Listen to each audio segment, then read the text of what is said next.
Covfefe is Covfefe. And so that's how it's spelled, okay? Covfefe.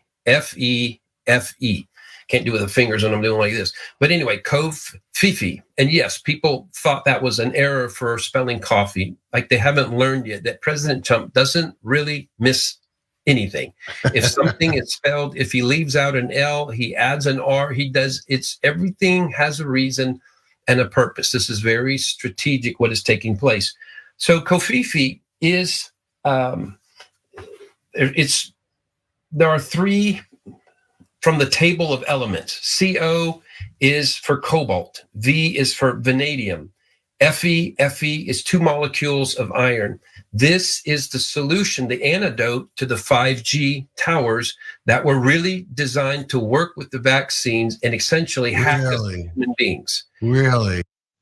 Wow, really? I had no, oh my God, mind blown. Whoever that guy is that just got enlightened there, was enlightened by a self-proclaimed prophet.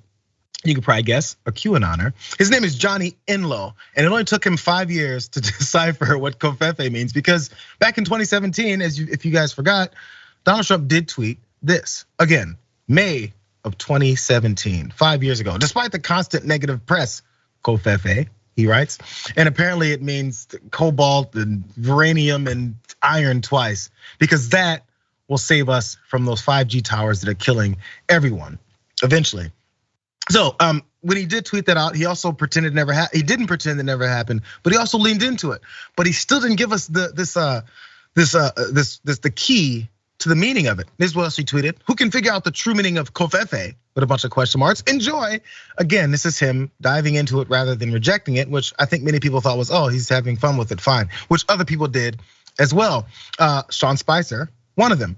Amazingly, it wasn't the end of the story when it came to this whole thing back in the day. The White House press secretary at the time, whose name was Sean Spicer, was subsequently asked what Trump meant by Covfefe. And rather than simply saying that he had made a typo, Spitzer said, the president and a small group of people know exactly what he meant.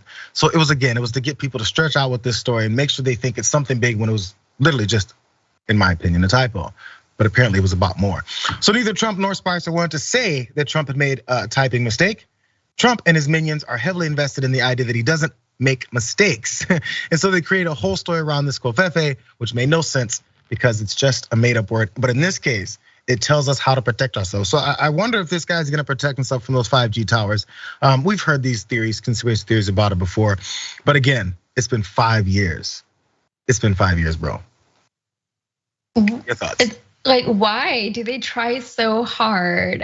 What's funny about all this whole story is that it's making me strangely nostalgic for like 2017 or whatever happened. Because like I remember where I was when I saw that tweet, and I remember drinking my morning coffee and being like, oh, Covfefe, or whatever. But it was all so dumb, but they're so desperate because they've already made Trump out to be this bigger than God human being of all people. That's who they chose. And so they really have to stick with it. Like they're not allowed to just disbelieve anymore. And this guy, Enlow, he believes, or he has at least said, that Trump is the Messiah. He said he's the next Messiah. He's here to bring about great change and all these things. And everything he does is for a reason. He's so much smarter than the rest of us.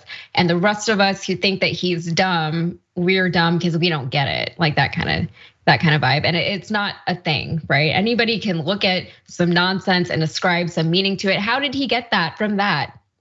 Even if it does mean all these things, like what does that have to do with 5G? Like, I don't know. But and God, like you can't even follow their logic, Even if I attempted to connect those dots on my own, I don't think I could do it. No one has been more pissed off at Q than me for the 3 years we sat through of waiting for the arrests, thinking that the arrests were just around the corner, like it was just gonna happen. And this next week we're gonna see people arrested. And it never happened. So I have, as much frustration as anyone does about how long we've been waiting for the arrest to happen. However, Q did warn us on the front end of the conversation that a lot of what he was going to put out was going to be disinformation. Yeah, very true. Disinformation designed to make the bad guys make wrong moves.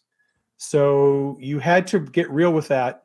If you're going to buy on to the Q thing, you have to know up front half of what Q is going to tell you is not going to be true. It's for the purpose of psychological operations, and that's just how it is. I had to watch this like 3 times because I couldn't stop thinking, is that the same dude? Is that just one dude? No, that's 2 guys, right? No, they look the same. They both are thumbs. Important message. Stop calling these guys QAnoners and start calling them Q balls. Am I right? Look, they're all white, shiny, and dense. I love that at the end of it, Trump is the savior also. It's not just Q, it's Trump. And Q is his messenger. It is this theory that Democrats are a satanic pedophile ring and that you are the savior. Let me just tell you, what I do hear about it is they are very strongly against pedophilia, and I agree with that. Yes, this dude hates pedophiles so much that he hung out with America's most notorious one, neat, over the course of decades. And it wasn't like he didn't know. He's literally admitted that he knew Epstein had a bunch of young girls around. But no, Trump's just waiting for the perfect time to strike, right after he has 0 power whatsoever.